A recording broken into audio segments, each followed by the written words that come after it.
वैसे ये गमछा बड़े काम की चीज है।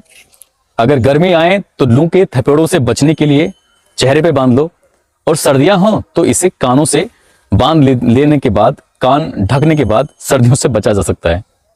मगर आज की कहानी में एक व्यक्ति ने इस गमछे का ऐसा इस्तेमाल किया जिसकी कल्पना भी नहीं की जा सकती। और एक दो नहीं, कई जिंदगियां हमेशा हमेशा के लिए खत्म कर दी।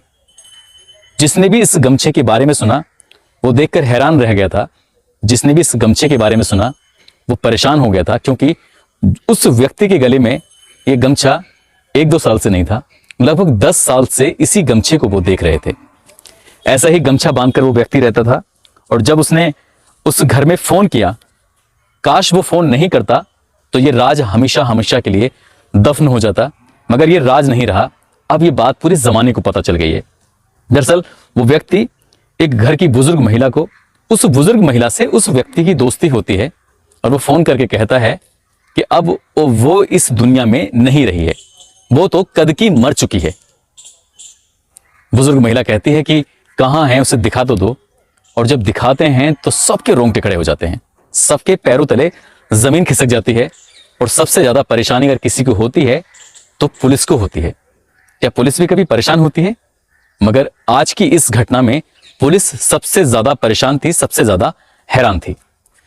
आदाब, नमस्कार, सत श्री अकाल। मैं उस्मान सैफी। आज की जो सच्ची घटना मैं आपको सुनाने जा रहा हूं, ये सच्ची घटना है हरियाणा प्रदेश का एक जिला लगता है पलवल, और इसी पलवल का एक गांव लगता है घोरी चांद। दरअसल एक लड़की बचपन से ही अपनी नानी के यहाँ फरीदाबाद के गांव भोपानी में रहकर पढ़ाई कर रही थी। और पढ़ाई कर रही थी, पास में ही उसकी मौसी का भी घर है। जब नानी के घर में मन नहीं लगता था तो वो अपनी मौसी के घर चली जाया करती थी। 30 दिसंबर की सुबह के आसपास का वाकया है। वो अपनी नानी से कहती है, नानी जी मैं मौसी जी के यहाँ जा रही हूँ और अभी आ जाऊंगी कुछ देर के बाद। रोजमर्रा की बात थी, नानी के लिए कोई नई बात नहीं थी। कुछ ही दूरी यानी कि 200-250 मीटर के आसपास मौसी का घर था। चली जाती है।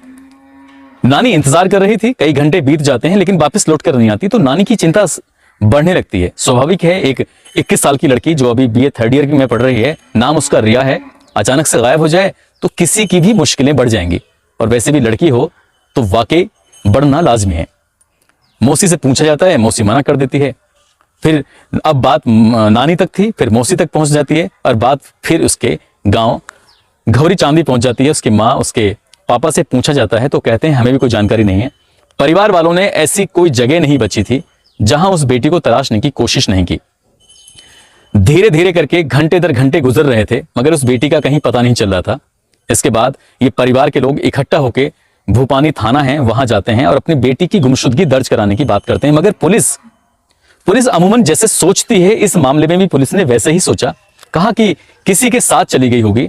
अनाप शनाप तरह की बात जब पुलिस ने की तो घर वालों को बहुत गुस्सा भी आया, बहुत परेशानी भी हुई। मगर पुलिस ने इस मामले में रिपोर्ट दर्ज ही नहीं की थी। बताया जाता है कि जब परिवार वालों ने बहुत ज्यादा दबाव दिया तब कहीं जाकर गुमशुदगी में मुकदमा दर्ज कर लिया गया था।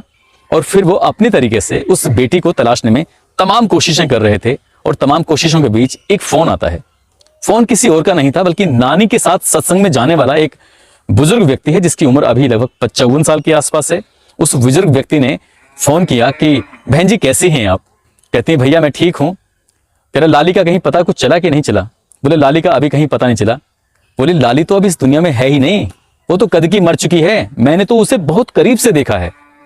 जब ये बात कहता है वो व्यक्ति तो ये फोन कॉल रिकॉर्ड हो जाता है। और रिकॉर्ड होने के बाद अब कहीं ना कहीं नानी की और परिवार के लोगों की चिंता बढ़ने लगती है, वो परेशानी बढ़ने लगती है कि आखिरकार ये व्यक्ति इतने कॉन्फिडेंस के साथ, इतने आत्मविश्वास के साथ कैसे कह सकता है कि वो कद की मर चुकी है और उसने उसको अपनी आंखों से देखा है। ये रिकॉर्डिंग लेके सीधा वो भूपानी थाने पहुंचते हैं। और भूपानी थाने के बाद इस इंस्पेक्टर से कहते हैं कि इंस्पेक्टर साहब ये फोन देख लीजिए। पुलिस अब उसके व्यक्ति की तलाश में जुट जाती है और वो व्यक्ति कहीं और नहीं बल्कि बाजीपुर के पास 5 जनवरी को मिल जाता है। उस व्यक्ति से जब पुलिस सख्ती से पूछताछ करने की कोशिश करती है, बातचीत करने की कोशिश करती है, तो व्यक्ति से पूछते हैं कि वो लड़की कहाँ है वो लड़की, कैसे मरी? तो कहता है कौन सी वाली घटना की बात कर रहे हो? पुलिस वाले बार बार उसी घटना की बात कर रहे हैं। गले में गमछा पड़ा हुआ है, वही उसने गले में, जैसे मैंने अभी शुरुआत में अपने गले में डाला हुआ था। पुलिस बात कर रही है रिया की, वो बात कर रहा है कुछ और। पुलिस जब उसके बारे में उसकी देखती है तो वो बड़ा गुमसुम सा है, शांत स्वभाव है, बुजुर्ग आदमी है, 54 साल की उम्र है, सिंगराज उसका नाम है, जसाना का रहने वाला है। पुलिस उससे कुछ पूछना चाहती है, वो बताना कुछ और चाहता है, मगर जब बताता है तो पुलिस के रोंगटे खड़े हो जाते हैं। पुलिस के पैरों तले जो जमीन थी वो खिसक जाती है। बड़े बड़े ऑफिसर मौके पर आने लगते हैं। बड़े बड़े ऑफिसर अब जानने लगे हैं कि ये व्यक्ति क्या कहना चाहता है। दरअसल वो कहता है कि सन 1986 में एक छायासा थाना क्षेत्र है, उसका गांव जसाना पड़ता है। 1986 में उसने अपने सगे चाचा और चचेरे भाई का सर कलम कर दिया था। जब सर कलम कर दिया था तो उसे मुंडकटा के नाम से गांव के लोग बुलाने लगे थे। गांव से इसके परिवार का, इसके घर वालों का दाना पानी भी खत्म कर दिया था। शादी ब्याह बहुत सारी चीजें होती हैं गांव में परिवार में, उनसे बिल्कुल अलग कर दिया था। पुलिस ने इसको गिरफ्तार किया था। गिरफ्तार करने के बाद इसको जेल भेज दिया। मामला जब ट्रायल पे चला तो इसके खिलाफ कोई ठोस सबूत हाथ नहीं लगे थे। जब ठोस सबूत हाथ में लगे तो कोर्ट ने इसको बाइज्जत बरी कर दिया और ये अपने घर वापस आ गया, क्योंकि गांव से हुक्का पानी पूरी तरह से बंद हो चुका है। गांव वालों ने इसे अपने गांव में घुसने ही नहीं दिया। तब ये निकल जाता है 2 पैसे कमाने के लिए, कुछ अपना पेट भरने के लिए, और सीधा पहुंच जाता है फरीदाबाद के सेक्टर 17 में। और सेक्टर 17 में रहता है। सेक्टर 16 में एक सिटी हॉस्पिटल है, वहां सिटी हॉस्पिटल में ये इसी हॉस्पिटल में रहता भी है और इसी हॉस्पिटल में वो यहाँ की चौकीदारी करता है, गार्ड का काम करता है पिछले 10 साल से। मैं गलती से सेक्टर 17 बोल गया, वो सेक्टर 16 में ही रहता है। और यहीं से ये व्यक्ति एक अच्छे इंसान के रूप में पब्लिक में जाना जाता था, पब्लिक में पहचाना जाता था। यहीं पर इसकी रिया की नानी से इसकी दोस्ती हो जाती है और गाहे बगाहे जब भी मन करता था तो इस सत्संग में दोनों बुजुर्ग व्यक्ति साथ साथ चले जाया करते थे। यहीं से इसकी रिया की नानी से इसकी दोस्ती भी हो जाती है। दोस्ती की बात ये बताता है, लेकिन पुलिस पूछती है कि हम रिया के बारे में बात कर रहे हैं, तो रिया के बारे में पूछते हैं तो फिर वो कहता है कि रिया, अच्छा रिया की बात कर रहे हैं। तो फिर वो उसी स्टोरी पे आता है, अपनी उसी जगह पर पहुंच जाता है। वो कहता है कि ये बात है 16 दिसंबर 2019 की, चाय वाले से मेरा झगड़ा हो गया था। जब झगड़ा हो गया था महज एक बिस्किट के लिए, एक बिस्किट के रुपयों के पैसे के लिए। वो बिस्किट के पैसे नहीं दे पा रहा था, चाय वाले ने इसको जलील करना शुरू कर दिया। शायद बताया ये भी जाता है कि उसने इसको पीट दिया था। जब पीट दिया तो इसके मन में एक टीस थी, एक तकलीफ थी कि आखिरकार चाय वाला उसके साथ ऐसा कैसे कर सकता है। चाय वाले की एक बेटी थी 14 साल की, और उस बेटी को वो एक दिन, क्योंकि इसके मन में ये बात है, उसे बहला फुसलाकर अपने साथ ले जाता है। वो बेटी क्योंकि उसके पास जाता था, उससे मिलता था, चाय पीता था, वो जानती थी ये तो बाबा जी हैं, अंकल जी हैं, इन्हें तो मैं जानती हूं। और ये व्यक्ति उस 14 साल की लड़की को उसी सिटी हॉस्पिटल के उसी कमरे के अंदर लेके जाता है जिस कमरे में ये रहता था। ये बात किसी को भी पता नहीं चलती है।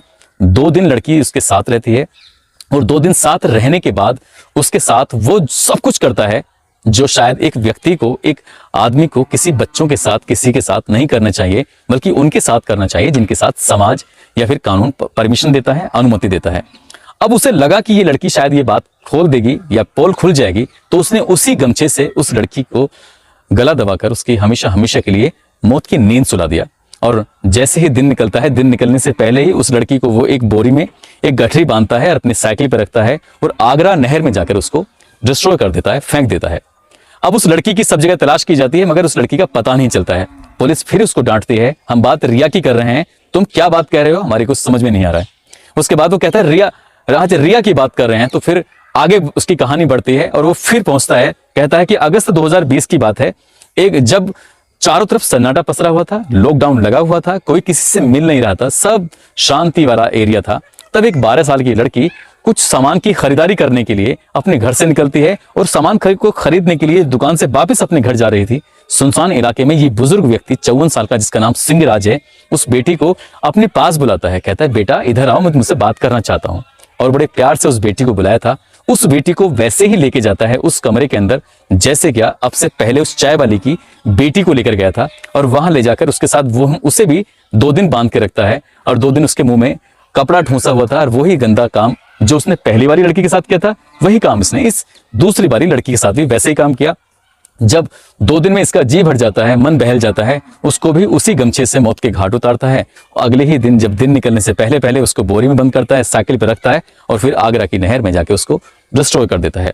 वक्त आगे बढ़ने लगता है, पुलिस वाले परेशान हैं, कहते हैं कि हम रिया की बात कर रहे हैं और तुम इधर उधर की बातें कर रहे हो, रिया के बारे में पूछ रहे हैं। आखिरकार रिया कहाँ है? रिया, वो व्यक्ति बड़े गुमसुम सी हालत में है, बताने वाला है हाँ आप रिया की बात कर रहे हैं। फिर जैसे कोई व्यक्ति जैसे नींद से टूटता है, नींद से जागता है, फिर उसकी कहानी आगे बढ़ने लगती है और फिर बात करता है मई 2021 की, और वो कहता है कि इसी सिटी हॉस्पिटल के अंदर एक 15 साल की लड़की झाड़ू पोछे के काम करने के लिए आया करती थी, साफ सफाई करती थी। न जाने किस बात पर उस लड़की को इस हॉस्पिटल से निकाल दिया जाता है और वो लड़की अपनी माँ से ये कह के आती है कि माँ, मेरे कुछ पैसे हॉस्पिटल पर हैं, मैं अपनी उधारी लेने के लिए हॉस्पिटल जा रही हूँ। और जैसे ही वो उधारी के पैसे लेकर हॉस्पिटल से निकली थी, बाबा जी ने उसको फिर रोक लिया। बाबा जी के बोले, बेटा तुम कहाँ जा रही हो? वो कहती, नहीं अंकल जी, मुझे कहीं नहीं जाना है, अपने घर जा रही हूँ, मेरे पैसे थे वो लिए थे। उसके बाद कहते हैं, बेटा मेरा एक छोटा सा काम है। और एक छोटे से काम का बहाना करके वो बुजुर्ग व्यक्ति ने, जिसकी उम्र लगभग 54 साल थी, उसको उसी कमरे में ले जाता है। वैसे ही चाय वाले की बेटी के साथ जैसे करता है, वैसे ही जो उस 12 साल की बच्ची के साथ करता है, वैसे ही इस सफाई कर्मचारी के साथ भी वही उसी अंदाज में उसी तरीके से गंदा काम करता है, गलत काम करता है। और उसको भी उसी गमछे से मौत के घाट उतारकर उसकी बॉडी को नहर में डाल देता है। क्योंकि अभी तक 3 लोग 3 साल में 19, 20 और ये 21 में गायब हो जाते हैं। 3 लड़कियां, इन घर वालों की तरफ से मुकदमे भी दर्ज कराए जाते हैं, मगर पुलिस को डेड बॉडी मिलती ही नहीं है और वो नहर में बह जाती हैं। इसलिए इस मामले में पुलिस आज तक कोई भी खोज खबर कुछ भी कर नहीं पाई थी। जब पुलिस ने रिया के बारे में बात करने से पहले ही इस व्यक्ति से बात कर रही है, तो सेक्टर 17 के जो थानेदार हैं वहां पर फोन करते हैं। फोन करने के बाद पूछती हैं कि क्या ये बात सच है?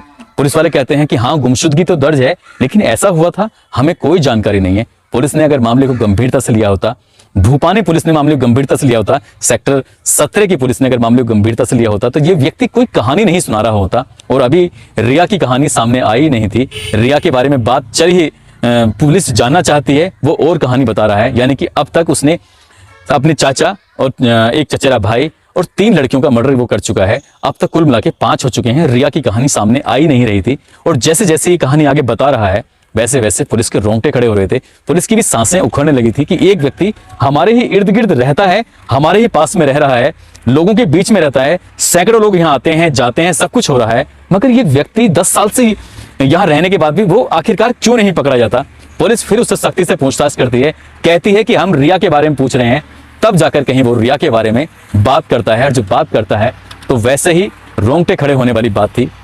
दरअसल ये रिया की नानी से 2 साल से इसकी दोस्ती थी, सत्संग में आता था जाता था, और इसी रिया के साथ भी इसके वैसे ही रिलेशन हो जाते हैं जैसे क्या एक बड़े बुजुर्ग के साथ बच्चों के रिलेशन होते हैं। वो बड़े प्यार से इनका ख्याल रखती थी, कभी घर आते थे तो चाय भी पिलाया करती थी, कभी घर आते थे तो खाना भी खिलाया करती थी। जब ये अपनी मौसी के यहाँ पर जा रही थी, तभी इस व्यक्ति सिंगराज, जो कि जसाना का रहने वाला है, उसकी नजर इस बेटी पे पड़ जाती है। वो कहता है, बेटी रिया, तुम कहाँ जा रही हो? तुमसे एक जरूरी काम है।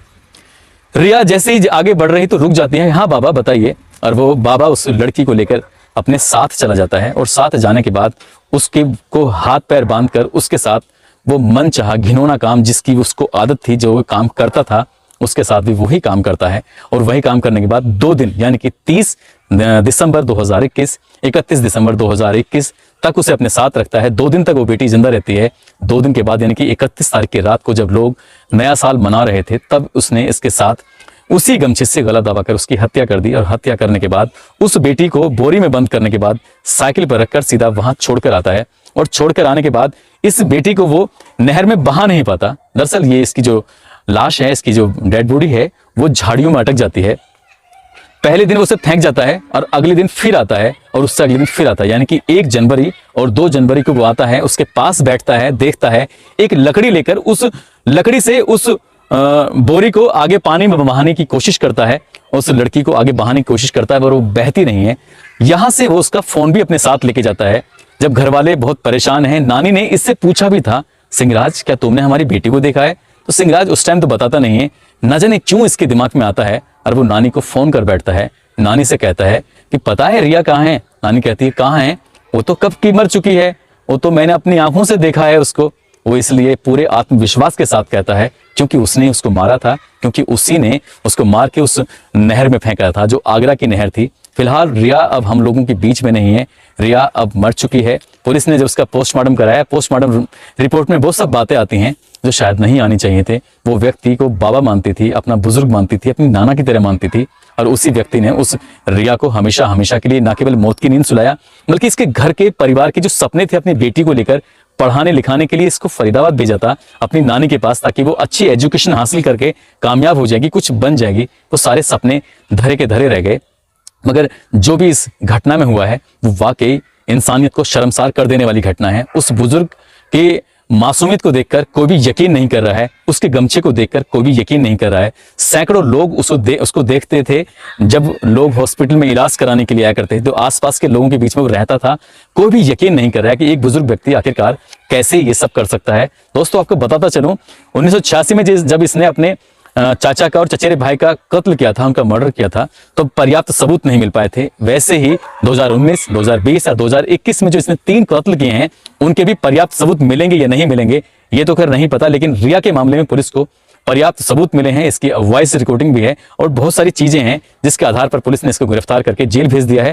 मैं सरकार से अपील करना चाहूंगा कि इस व्यक्ति के विरुद्ध कड़ी से कड़ी कार्रवाई करे, क्योंकि जब पुलिस को यह मालूम होता है कि ये सीरियल किलर है, इसने क्रमबद्ध तरीके से एक के बाद एक लोगों को मारा है, काश के पुलिस ने सही से काम किया होता 1986 में, तो शायद ये व्यक्ति कभी जेल से बाहर आता ही नहीं। और जो 4 लड़कियों की जिंदगी हमेशा हमेशा के लिए खत्म हो गई है, उनके परिवार में जो इतना बड़ा दुख देखने को मिला है, शायद कभी मिलता भी नहीं।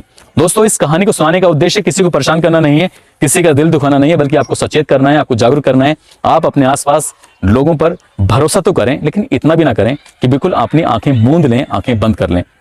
आज कुछ लोगों का जन्मदिन है। आज 12 जनवरी 2022 से प्रकाश प्रदर्शनी है, मुकेश कुमार हैं और राहिल मलिक हैं। ये राहिल मलिक संभल यूपी के रहने वाले हैं। इन सभी को जन्मदिन की हार्दिक शुभकामनाएं, बहुत बहुत मुबारकबाद। धन्यवाद। आप अपना ख्याल रखें, सुरक्षित रहें। जय हिंद, जय भारत।